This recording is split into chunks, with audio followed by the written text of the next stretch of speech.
Thank you so much, and thank you to Matt and Catherine. Well, thank you for your time today. This is an initiative that I've worked on, that I founded last year, and I'd love to take you and share the journey of how it started to how we got to where it is today. So I'm going to kick off with statistics, and I don't know how much any of you are aware of the actual numbers behind the refugee crisis. Well, at the moment, we have 60 or over 65 million displaced through wars and repression, of which over 20 million are refugees today. Now, before I started this, I didn't know that here in Europe, we actually host 6%. More than 80% of refugees are actually hosted in the Middle East and Africa. Now, this was astonishing for me, and I'd like to share like a personal story, actually. In the summer of 2015, I was very lucky. I went on a very beautiful holiday, and don't worry, I'm not going to bore you with what I ate or what we did, but I went on holiday with my family, and as you can see, my daughter and I, we had a lovely time with my husband and son. And then 2 months later, we got back, and I was really shocked. I was shocked with the images of 2-year-old Syrian-born Aylan Kurdi, who was washed up on the shores of Bodrum, on the very beaches that we had been at that summer. And I remember driving around my tree-lined estate, and really, it's really very, very pretty where we live. We live in Cobham in Surrey, and it's very beautiful. And I remember doing the school drop-off and driving home, and I remember thinking, this is not okay. This is fundamentally not okay with my system. But I felt really hopeless, and I felt completely helpless, because I thought, well, what am I going to do? What can I do? This is way bigger than me. And it is. It really is.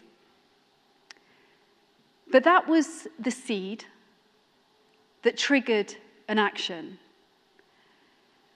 And I found myself that June in Calais with 6 others volunteering at the jungle, because to me there was something important about turning up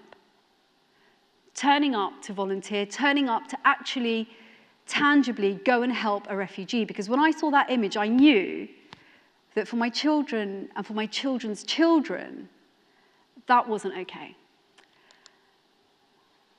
And I started to come through with all of these deep curiosities. I mean, I got back from Calais, and we were in the week of the Brexit vote. And when the Leave campaign won that day, I had my first racist attack on Cobham High Street. Now, who am I? My name's Tazeen Ahmad. I'm the daughter of a migrant. I'm a Muslim, and I'm a mother of 2. I'm a previous journalist, banker, philanthropist, and I've done fundraising in my time. But, you know, all these curiosities, I was really struck with this rise of xenophobia with the far right across the UK, Europe, and beyond. We're now seeing it in America. I was confused. You know, what is a refugee? What is a migrant? Are all Muslims terrorists? God, do any of you think I'm a terrorist? I was concerned for my kids. One day, are they going to feel ashamed that they're Muslim? What does it mean to be Muslim anymore? And more than anything, I kept thinking, are we going to believe that one day we're okay to sit there drinking our pina coladas and seeing washed up bodies and just say to our kids, you know what, just close your eyes, love? Is that the society that we want? And so it kept making me think, okay, how do we respond? What do I do? And over and above anything else, it really invoked an inquiry into what does humanity mean today? So I took myself on this journey. I went back into Calais, and I went into camps in Greece and Lebanon and parts of here in the UK. And when I was in Greece, I met Abdullah. Now, one of these boys is my son, the one on the right, and the other is Abdullah, and they're the same age. And that night I met Abdullah, I couldn't actually sleep. I mean, he reads Harry Potter, he wants to be a doctor, and I just kept thinking over and over, what if that were me? What if that was my family. And I kept thinking, well, what is the difference between me and Abdullah and Rayan and Abdullah even? And I'd like to share with you a voice that we interviewed for this work. And I'm going to trust his voice will come. In the next 10 seconds, ideally.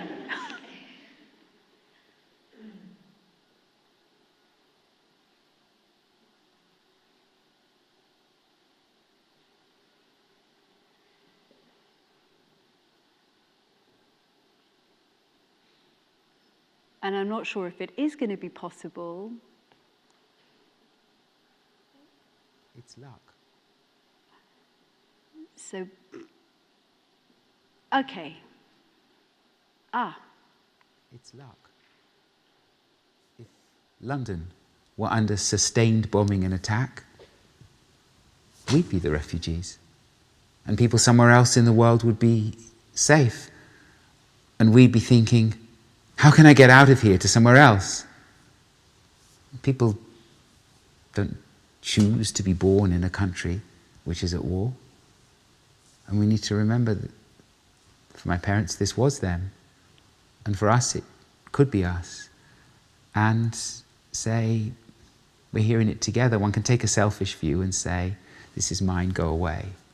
But that's not real humanity. Real humanity is to say, what can we give? What can we share? That was the voice of Rabbi Jonathan Wittenberg. And through this work, we interviewed many other spiritual leaders. Of course, we interviewed and met with many refugees, such as Abdullah and his mother, and many more. And I got really curious about the volunteers, the others who were turning up, like we had done in Calais. What was motivating them? Why were they turning up? Why were they also choosing to vote for humanity over and above anything else? So in terms of what all of this means, in terms of why you guys are sitting here, if I just share how this actually unfolded. So the inspiration struck when I saw the image of Aylan Kurdi. I then contacted other people to share my intention. And my intention I had to spend a bit of time clarifying. And I realized my own personal intention was to go out, to witness, share, and inspire. I kept thinking about what are the skills that I can offer into this crisis. And I thought, well, I've got a journalistic background. I can do a bit of philanthropy. So I want to put them to use to serve something bigger than me. I reconnected with my friend Hala out in Lebanon. She introduced me to other charities and organisations that are doing fantastic work on the ground. I then made independent contacts and met with people out in Greece. And there was this enormous goodwill that met me in it. JC, the cinematographer, came with me. He donated his time for free. The web designer from Manage My Website, Ali, her mother's Syrian, she felt compelled to also offer her service at this time. So she did the website for free, and she found an amazing logo designer who also offered his services. So how does this and what does this mean for each of you? Well, maybe you all have a seed. Maybe you're about to plant a baby. And all I can share with you is how it worked for me. And if any of that lands or offers some sort of insight for you, fantastic. Clarity of intention was really important for me. The goodwill that met me in it made me know that I'm kind of on the right track. And it's like anything. We're in the glory of spring right now. And when you plant a tree, you have to nourish it and you have to make sure you feed it really beautifully with the right ingredients. And doing something like this for me was no different. It was about finding a core support team of the people who are going to believe in me. I call them my midwives. Any of you who've had babies will know the pain that comes with that. And this is no different, because there will be pain, there will be obstacles. And if you've got a core team of supporters who believe in your vision and want to help you achieve it and meet it, then that's more than you can ask for. And ultimately, and it was interesting when we talk about fear, because the opposite to fear is true and utter trust and belief. And that you have to lean into, because all the fears will come up. I'm standing in it today as I do this talk to each of you. يعني شبابنا ماتت، أولادنا قدام عيوننا Not تنتفت. ready. Thank you. I will trust. This is all divine planning, and it's unfolded exactly how it's meant to. But before we listen to Abdullah's mother, Kaira, I would love to invite each of you right now to just close your eyes. There's no obligation, but the invitation is there to just rest for a moment and take your awareness to your breathing. And imagine now that we are bombed. Imagine you're going to flee for safety. You may have children, you're going to grab them. Imagine where you will go, how you're going to get there, how you'll be received at the other end. Now, these are some of the things that Kaira had to go through and experience. And I share with you now her feelings.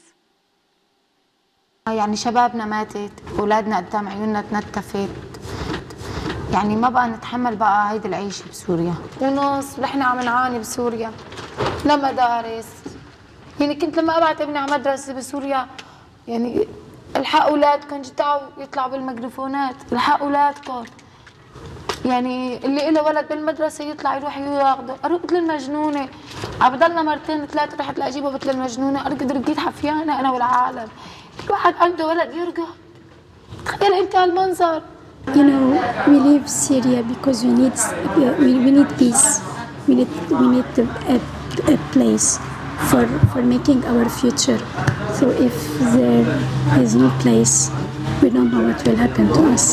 I love Syria. Syria is my country, my memory, my family, my past, my future, my home. I really, if the war stops, I will come back to Syria. I hope all the best for Syria, of course, the first, and I hope to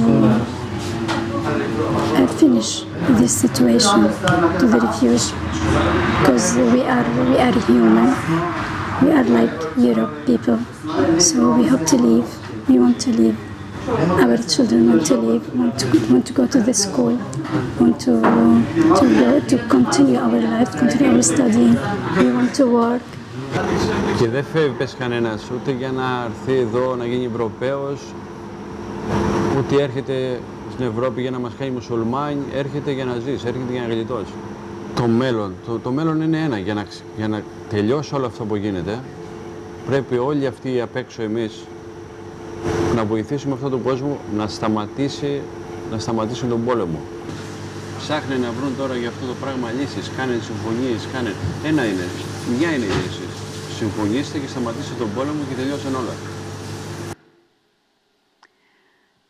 That was Stratos, a Nobel Peace Prize nominated fisherman on the island of Lesbos who's saved thousands of lives. And you also heard from Rifa. She was a chemistry student in Syria before the war broke out, and she desperately wants to return to her studies and eventually work in a laboratory. And all of them gave me a deeper insight and inquiry into my own state of consciousness.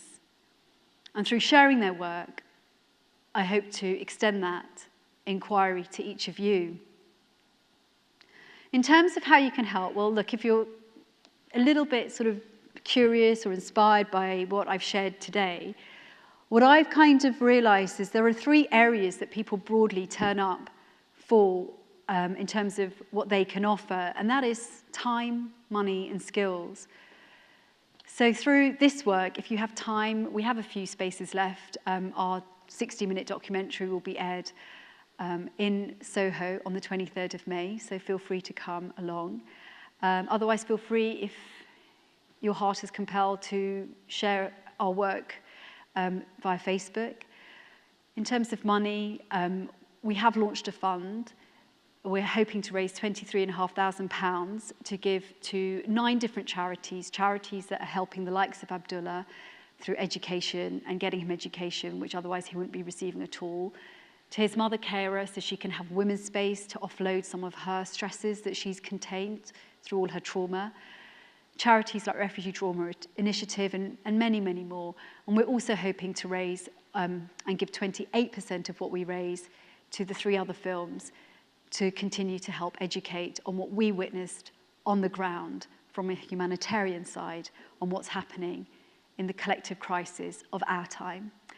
And then finally, again, what does this mean to all of you? Well, clarify your intention, really reflect on those gifts, those unique gifts. Each one of us are the same, but we're all so different, and how amazing is that? And when you clarify the intention, put a bit of time and effort into planning. That was my biggest lesson. I probably didn't spend enough time in planning that I would do today if I were to do it differently.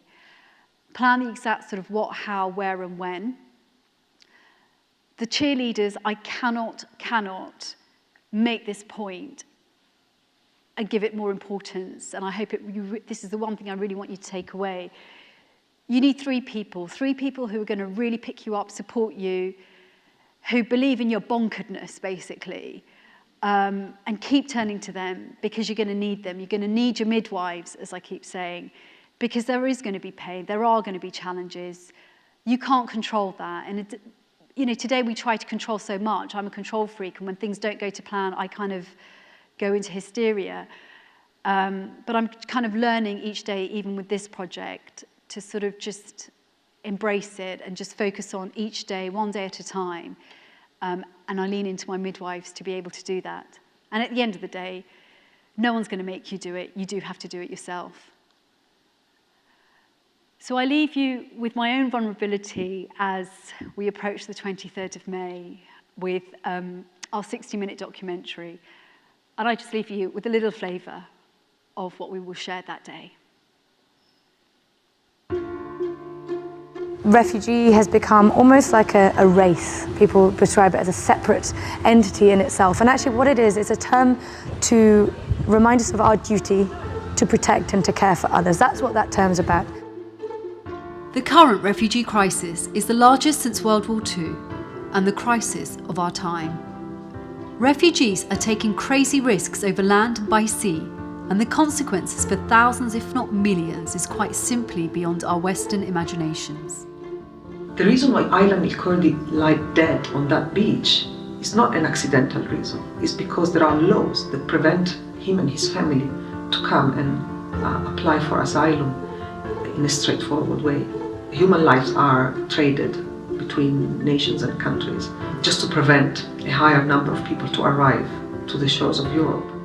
Americans and Europeans attribute more value to the lives of Westerners than they do to the lives of people from developing countries. It helps if you have money, it helps if you're educated, it helps if you have connections in the place where you are or you're trying to be. Those things help. But by and large, especially for a stranger who sees you in the street, they base a lot of it on the color of your skin and then the way you talk. It comes down to race. این باد نیه که هم شوق زایه شوق خویی نیه. The crisis has triggered a surge of xenophobia and racism throughout Europe and beyond. We have contributed to create the problem, and the reality is that the amount Europe hosts only 6% of the 21 million refugees in the world. 6%. The majority, more than 80% of the refugee population of the world is hosted in the Middle East and Africa. Most of what the media has portrayed of mainly the Muslim population, the Arab population, the Afghan population, is that they're terrorists, that they're criminals, but that is not anywhere near these amazing people here. Some say fear is the false evidence against reality. And on the ground, at the coalface of the crisis, we see a completely different reality. The goodwill has not really come from governments. It's come from individuals, it's come from charitable organizations, it's come from people's hearts. And there one has seen an outpouring of energy, care, compassion. We talk about refugees, we say the refugees in the plural form. We kind of refer to them as this faceless entity, and I'm as guilty as anyone else of employing that expression. But I think now I'm uneasy to say the refugees. They're not just the refugees, they're just people. We are not politics, we have not religions, we are just human beings that help other human beings. I asked a foreigner once, would you bring your dog to live in this condition? And she yelled and said, oh my God, no, a dog. So how do you expect our children to live like this?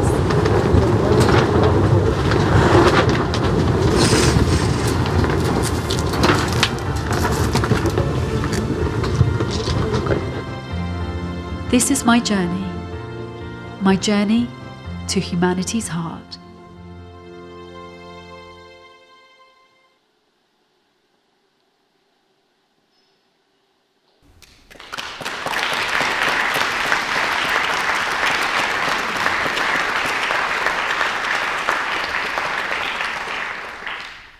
I don't really have anything else to say apart from, again, thank you for your time. The people I met have inspired me to keep going. And I really feel at this time of huge awakening and consciousness that's there for all of us, if we can each choose to keep turning up despite our fears, that's the most that we can ask. And I want to say a big thank you at the back there for making it work. So thank you very much.